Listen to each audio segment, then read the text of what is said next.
Hey everybody, welcome back to Turn of the Century Games. My name is Mike, and I'm off camera today. Today, we have a special little video for you. Normally we go ahead and we do things like playthroughs or whatever, but today I have a PlayStation 3 controller, which you guys can see right there. The reason why we're making this video is because I tried to record a video earlier this week for Metal Gear Solid, but I found that this controller is acting stupid.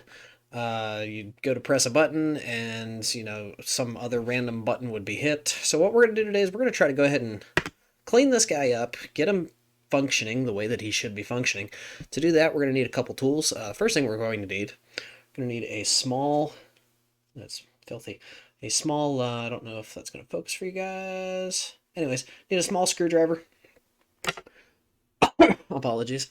We're going to need a few Q-tips, because we're going to be cleaning both the button contacts and we'll be cleaning the button pads, as well as just getting the general dirt and grime that's in this controller out of it, because it's been a long time since it's been used.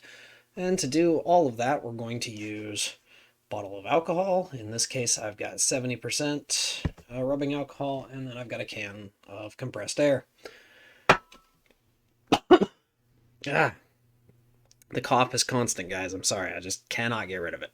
Anyways, so what we're going to do, first of all, just for you guys' reference, if you have PlayStation 3 controllers, what we're going to do in this video, you can definitely go ahead and do yourself. It's really easy. I've already torn this thing apart once, but I threw it back together to make the video.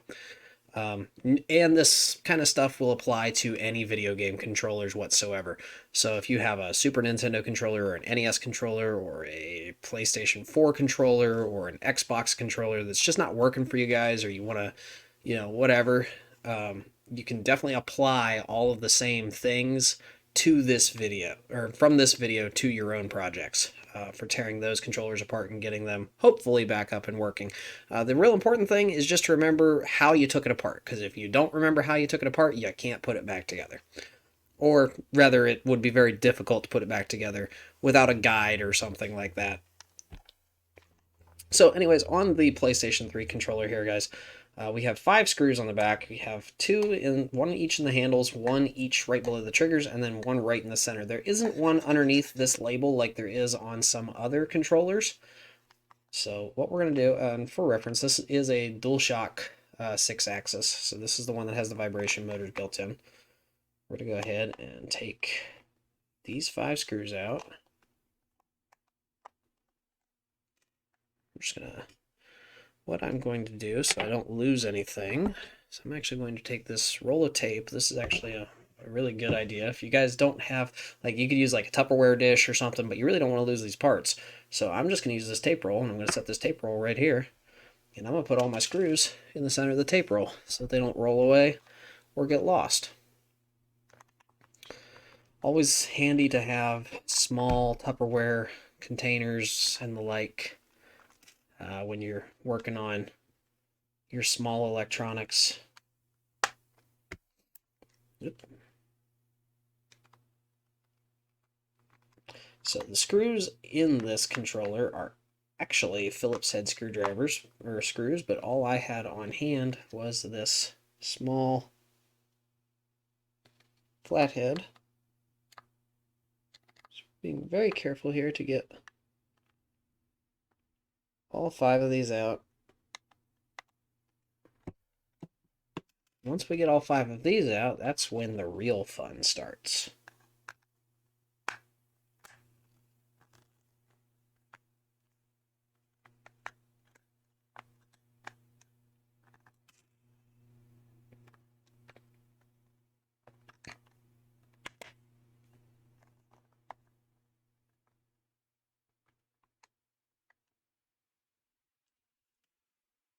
All right. 5 screws into the center of the roll of tape. Now, when taking game controllers apart, you never want to take them apart with them facing up. If you do this, one of 2 things could potentially happen. One, you could end up losing a whole bunch of stuff, because depending on what controller you're taking apart, they may or may not be secured to one side or the other of the shell. With PlayStation 3 controllers in particular, they're secured to the front edge of the shell. So this back edge actually doesn't have anything on it. However, the battery is on the back side of this controller, directly underneath this shell. So we don't want to put any unnecessary strain on the battery connection either, so we're going to be very careful taking this apart. The other thing that could happen if you take it apart, face up like this, is that your buttons will fall out, your button pads underneath the buttons will fall out, and you don't want to lose buttons, you don't want to damage your buttons and have to buy new ones. So that said, this PlayStation 3 controller, we're going to flip it over. And on this controller, what you want to do is there's a spot right here between the analog sticks. What you want to do is you want to take your thumb and just press right there, and you should hear an audible click. There, you guys heard it, I hope. This will actually start to lift apart. You guys can see right there. So look at all the dirt in those handles. Alright, so we are going to clean that up. Now, what you want to do with PlayStation 3 controller and possibly other Sony controllers, the back part of the shell actually loops around the button here. You guys can kind of see that where it's splitting right here underneath the R1 button. So we're going to go ahead and we're going to lift this up. And what we're going to do is we're going to very carefully lift until it would hit the bottom. And you guys can see the battery in here. So we're going to just kind of use our finger here and pop the battery out of the back part of the shell here so it's not there. Now, turning our attention to the triggers here. So these are analog triggers. So we're going to go ahead and we're just going to lift and very carefully move the back edge of the plate towards the front of the controller a little bit to clear those triggers. And that will just lift right off. So there's that. Alright. Next step that you want to do when you're pulling apart this controller is the battery itself.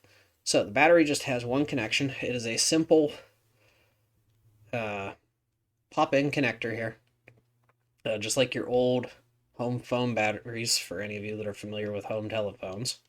So you're just going to grab that as best you can with your fingernails. You guys can't see that, and I'm not left-handed, so I'm going to try to do this left-handed for you guys. And I'm hoping you guys can see. Hold on here. Let's see if I can get you all focused.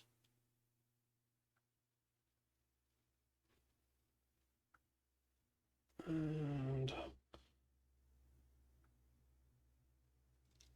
okay, there we go. Now we're a little better focused. Okay, so what you want to do is you want to try to get a hold of the edges of this connector. You don't ever want to pull on the cables. Do not do that. You can damage the cables, which in turn will damage the battery, and you don't want to have to be messing with that. So you want to get a hold of that. I'm going to do this right-handed. And you're just going to pop it out. You might need to wiggle it back and forth a little bit. It should slowly start to wiggle itself free. First time you do this, it might be a little stiffer than what mine is.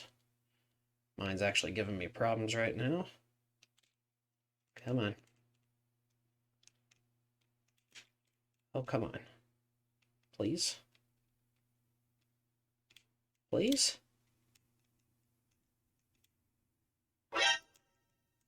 Apologies, I didn't put my phone on silent while I was getting ready to work on this. Okay, let's flip this up here so it's not dangling. Let's just get it out of here.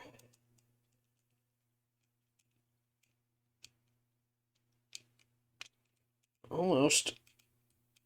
There we go. Alright, so there's the battery. There's its connector. You guys can kind of see that. So we're just going to set that right here out of the way.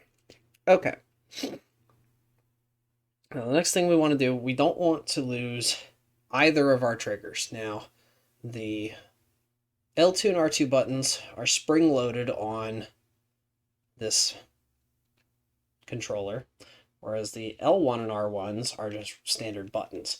So what we're actually going to do is we're going to, because this here is on a hinge, we're going to just kind of lift this portion of the connector up. You'll see that that button actually just popped right out of there. Go ahead and we're going to carefully remove that button. And I'm just going to set it in here into the tape. And then we'll do the same thing with this one. Okay. So those buttons are out. The next thing we want to do, there is a single screw holding the motherboard controller into the front shell. So we're going to go ahead and we're going to carefully unscrew it from the board. Once we've got a hold of the screw, place it into the tape. Now that screw is not special, at least not on this controller. You guys' controllers, I mean, if you're working on a different style of controller, it might be, but on PlayStation 3 DualShock controllers, that screw is the same. So we can just throw it in there, we can put any screw we want in there. All right, so now this whole thing is ready to pop out. You want to be very, very careful doing that, though, because right underneath this is the button pads. So to start, I'm going to carefully lift the L2 and R2 and make sure that they are free from the shell. You guys will notice, you can kind of see it here, there's a little ribbon that connects these front button pads to the control pad, which connects to the motherboard. So you want to be very careful not to put too much strain on those. But once you get the motherboard lifted out, because that's our next step here, is to actually get the motherboard moving. You don't want to necessarily get it out because you're not going to be able to do anything with it. And here's why. You're going to get to the point where you've got the analog sticks coming back out through. There's two little clips on each of the vibration motors that keeps it locked into place. To unlock them, there's a little tab here. You guys can kind of see that, I think. But there's little tabs here. And all you got to do is squeeze them together and then lift the whole motor out.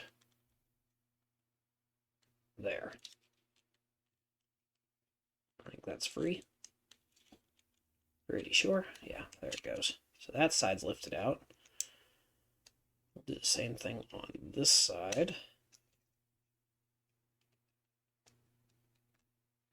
Come on. Might need to wiggle it a little bit. Alright. That motor's free now. Going to pick the motherboard up. And I'm just going to grab onto one of the vibration motors here to lift the control board out. Now I'm going to show you guys this once I get it out of here. I got to be very careful. Okay. So there's the control board, all lifted out. And you can see that the L2 and R2 buttons are still attached. We're just going to set it right down here. One of my analog caps came off. So we'll just set it there. Alright, this is where the magic happens in your controller. So these here are the button pads. And the way that these work, they're just sitting on top of your buttons here. You can see there's the D-pad one. Quick note about the D-pad. When you lift this button cover up, at least on PlayStation 3 controllers, there may be a piece of, a three-sided piece of plastic, like a, I don't know which one to call it. We'll call it a three-pointed piece of plastic. You'll know it if you see it when you lift this pad up. Do not lose that if your controller has it. My controller never had that, but some of the earlier DualShock, or not the DualShocks, some of the earlier 6-axis controllers did. And what that did was it allowed the D-pad to function properly because they, made the button pads a little weird for the 6-axes. But underneath these are all your buttons. So to get the process of actually cleaning this controller and getting it functioning correctly started again, you're going to lift out all these button pads. And these button pads are actually, you should have 3 of them. You'll have one for your D-pad, one for your face buttons, and then you will have one for your Start, Select, and PlayStation Home button. We can just set this down here. I can go ahead and I can clean those buttons if I want later. The other place that we're going to find button pads is back here on the control board. Again, be very careful because the only thing holding the motherboard to the control board at this point are these 4 little wires holding the vibration motors in. So you want to try to pick this whole thing up as one piece. And so, with that, there are, on the back side here, 2 sets of button pads. Now you can go ahead and you can work on those if you like. I will probably do that off camera so I don't have to go ahead and show it too much, or try to show it too much. I want to be able to work on this on my desk. But effectively all I'm going to do is I'm going to remove these buttons from the control board, lift these pads off, and actually clean them as well using the same technique that I'm about to show you. So let's set this whole thing down here. What we're going to do is you're going to get your Q-tips. Q-tips. Going to get your Q-tips and you're going to get your rubbing alcohol. And what you're going to do is you're going to do 2 things. First, you're going to take each of the button pads and you're just going to swab the connectors. These are the parts that actually make contact with the control board and complete the circuit, telling the system to go ahead and execute an action because you pressed a button. So you just want to go ahead and clean these up. Now you can use contact cleaner if you want. You can pick up contact cleaner at any local hardware store that deals in electrical stuff, or any small hobby shop. But for our purposes, for my purpose right now, rubbing alcohol is going to do just fine. You could also go ahead and you could use warm soapy water on these if they were really disgusting, or like if you needed to clean the actual buttons of your controller, you could use actual rubbing alcohol, or not rubbing alcohol, you could use actual warm soapy water and actually clean, like soak and clean your buttons. That's probably what I'm going to do to my shells. I'm going to actually go ahead and dunk them in soapy water and clean them proper. But once you get all of your contact points on your button pads taken care of, then we're going to move on to the control board.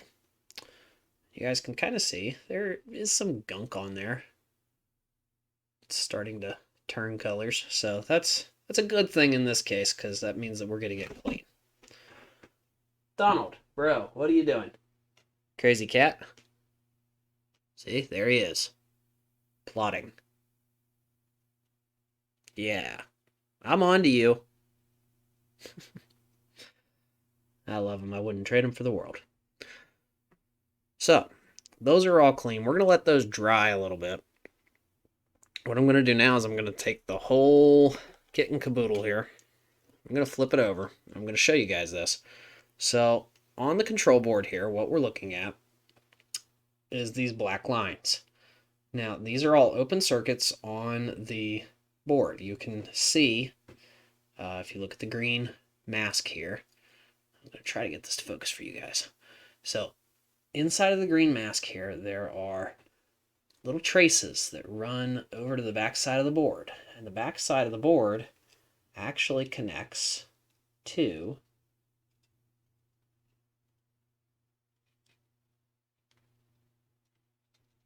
this little ribbon here. Everything comes out to this end of the ribbon. And on the control board here, trying to maneuver this, are these little pads. This ribbon that I'm holding on to touches these pads. Or rather, this pad down here. Again, I'm making it very hard for you guys to see. This pad right here, because these are your LEDs. This pad right here. That's what it touches to make the whole controller work. So what we're going to do is we're going to get a new Q-tip, and I'm going to actually clean each one of these black lines that completes the circuit. I'm going to clean out all the dust and gunk that's gathered around my vibration motors. And then I'm actually going to go ahead and I'm going to clean this pad and the back side of this ribbon to go ahead and make sure that they're all clean as well.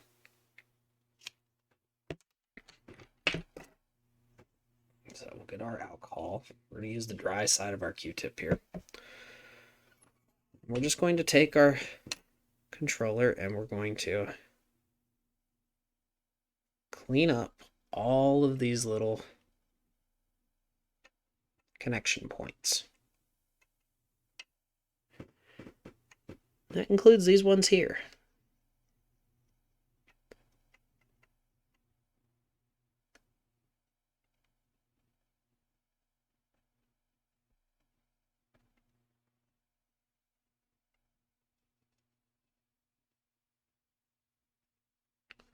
The idea being that when the controller was actually in the shell before we cleaned it, there was probably dust or grime or maybe even hair, something that was causing the controller to short out, which is why it would have been triggering other inputs that we don't want. So that's the other reason why, in addition to cleaning the board and the connections and all of this stuff off, I'm also going to clean the shells. I'll do that off camera, obviously, because that would be very tedious for you guys to just sit here and watch. So let's go ahead and let's... Alright, since I got it on the desk here, we'll just go ahead and swab it off real quick. So each one of these pins corresponds to a different button. And don't worry about putting rubbing alcohol on these circuits. It's very, very safe to do. Let's go ahead and look at this pad here.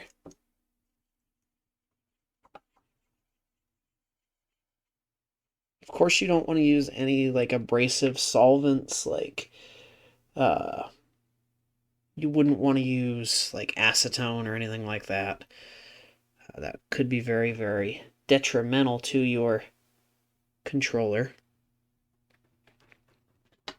Okay. Now, with that taken care of, I will see you guys in a little bit after I go ahead and get the shells cleaned. So just so you guys know, I am just going to use a bucket of warm soapy water to go ahead and clean these shells up. We want to be very careful of the foam pad that's here because that's used to keep that battery in place. Everything else is pretty much good to go. Now, these buttons just pop right on up out of these shells. They only really go back in one way. Again, I'm going to put every one of them here into the tape so it doesn't get lost, even if Donald decides to jump up onto the desk while I'm working on other things. And I'm probably going to clean all those buttons as well. So I will see you guys in a few minutes. Okay, so I'm back. Finished cleaning these up. You guys can see now they are nice and clean for the most part. Still like some little bits here and there, but for the most part, very clean. Now we got to go ahead and we got to put it all back together. So first thing I'm going to start with is I'm going to put this cap back on the joystick here. So they will only go one of two ways. Go ahead and click that back on there. All right. So what I'm going to do from this point on is I'm going to go ahead and I'm going to flip this over very carefully, maintaining control of everything else. And we are going to very carefully set it back into the front shell. Now, I should have put all my buttons back in the front shell first. That was silly.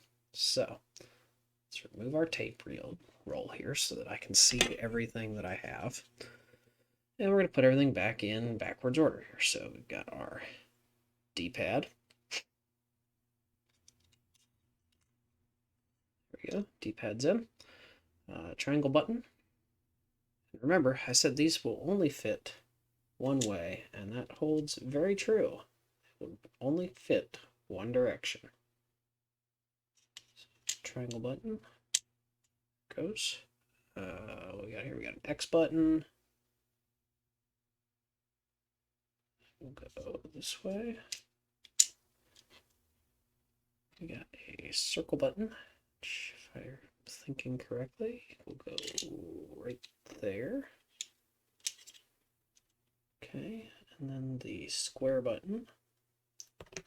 Ooh, see, and this is why you keep your stuff in a place where you can keep track of it.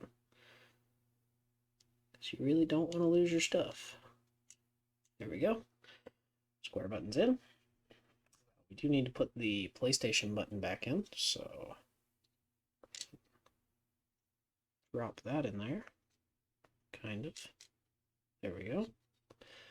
Okay, PlayStation button's in. Now we got to put our button pads in. So your button pads will only go with one set. Remember those little black knobs go down so that they, or go up so that they can make contact. Here I am doing it wrong, showing you guys wrong. Put this one in. There we go. Let's put our third pad back in here. Wow, on camera it doesn't look that clean, but it looks a hell of a lot better here in person. Anyways, go ahead and put that one in. Alright. Now, I could put in the L1 and R1s, but I'm not going to. Not yet, anyways. I'm going to go ahead and I am going to put the... flip it over. Control board and the motherboard back in first.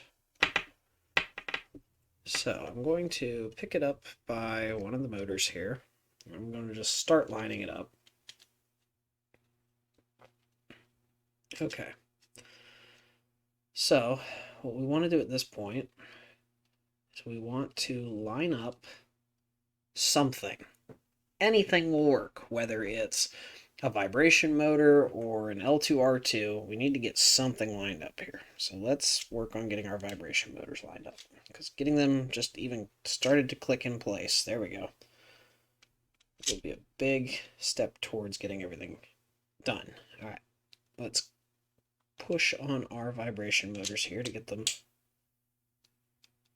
clicked into place. There we go. That one. That one. All right, let's tuck in the motherboard next. So you want to make sure that the analog stick's clear. And there's this hole right here next to the control board. There's actually a little plastic pin that comes up through that hole right there, so that you know you got it right and in the right spot. Now, at this point, it's probably easiest to go ahead and put a screw back into the motherboard so that it stays in place.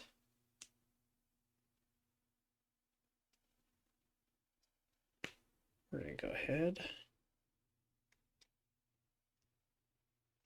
screw this down. Okay, there we go. That's in. All right, that's not going anywhere. Let's move on to our L2R2 here. All right. Conveniently, it looks like that one is lined up. This one needs to be slid up just a little bit, so we'll go ahead and we'll slide it in there. That one's in. Okay, so now we can go ahead and we can put on our L1, R1 buttons. Now you guys will have noticed that I did take off the L2, R2s. They are sitting there.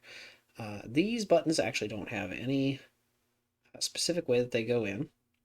You know, it doesn't matter whether it's L1 or R1. They're just 1 and 2, truthfully. So when you're putting these in, just line them up. They'll only fit one way. If you're holding the controller correct side up, you can actually read the numbers on them. So slide them in, so that is true. Now, you'll notice here that I'm having trouble getting this L1 in. The reason for that is because of the way that the trigger actually works. So I had to pop it out there, and then the front edge, the edges of the button actually stick down and clip on the inner edge of the frame here. So you're going to slide that inside of there, slide it all the way up, and then you want to carefully push your board back in to place. And then just kind of double check your button. Now my button's not working, so that's not in there right. Come on, slide on out of there. So we can go ahead and we can try it again. I might actually have to go off camera, or you guys might not get a good look at it while I work on it here to get it in here.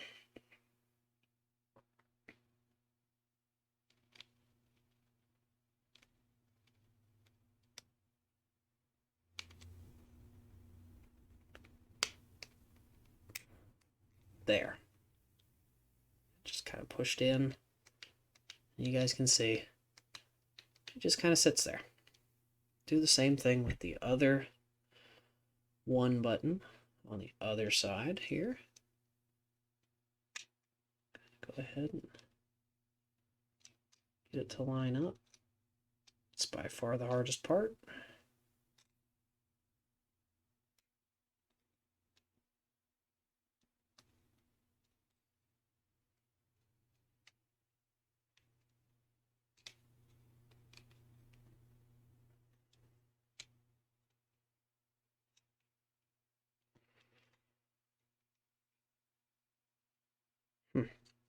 Come on.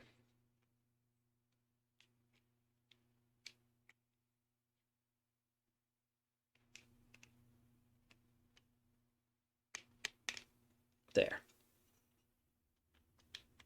Now it's in there making contact. So we can go ahead and we can put on the regular analog triggers now. Now when you put your analog triggers back on, again, it doesn't matter which side they go on. However, there's these little springs. You guys can kind of see that there. You want to make sure that one edge is wrapped to the inside of the button. And then you're just going to take it. You are going to click it into its track. Now you want to put it on the inner part of the axle there, not the outer part of the axle. You want to put it on the inner part of the axle. Like I said, you want to do it so that one of the edge of the trigger goes on that side, and you'll see it's making good contact now. It's nice and springy the way that it should be.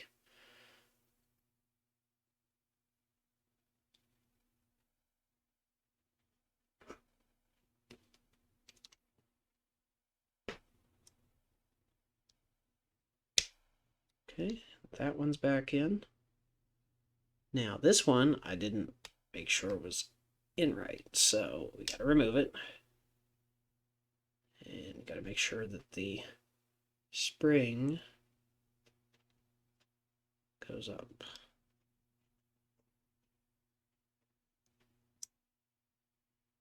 So that once I click it in, there we go. It's nice and springy. All right, so that's in. Motherboard's secured. All the buttons are back in. Let's double check, make sure everything's there. Looks like everything works. Everything's popping back up the way that it should be. Sticks have good motion on them. Okay, so we are ready to put the back, or no wait, we put the battery in first. Don't forget your battery, very important.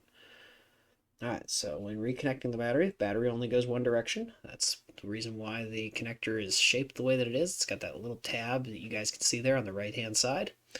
That tab goes into the upper portion of the connector. And you just push it in there. There it goes. It's in. You guys can lay this however you want so it doesn't create tension on those wires.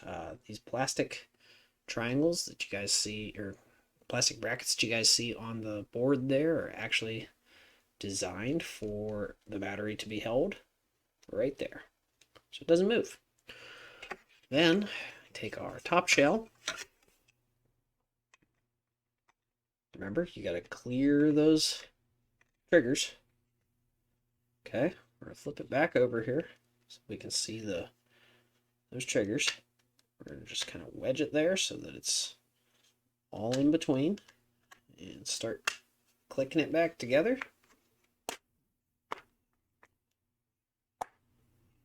There we go. Heard it all click. We're going to drop these screws back in. I like to start with the top one because it makes it easiest.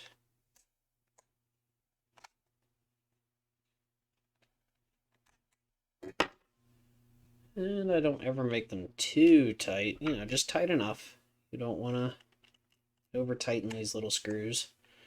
Plus, who knows, you may need to take it back apart again. You know, in case something doesn't work the way that you planned it to. It's always nice to not have things be too tight.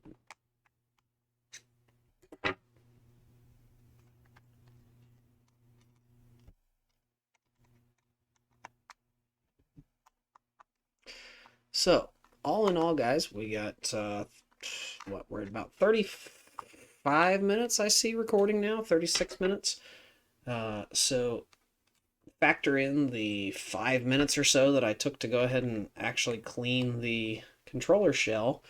And, you know, with a bit of practice, you could get this done in anywhere from 30 to 40 minutes. You get real good at it. You could probably do it in less than that. But here we are, all ready to play our games. Lights are going off, so hopefully when I boot up Metal Gear, we won't have any more issues. Let's see. So, thanks for watching, guys. If you enjoyed this video, be sure to leave a like, comment, subscribe. Check us out on Facebook, Turn of the Century Gaming. Till then, I'm Mike. Y'all have a good one.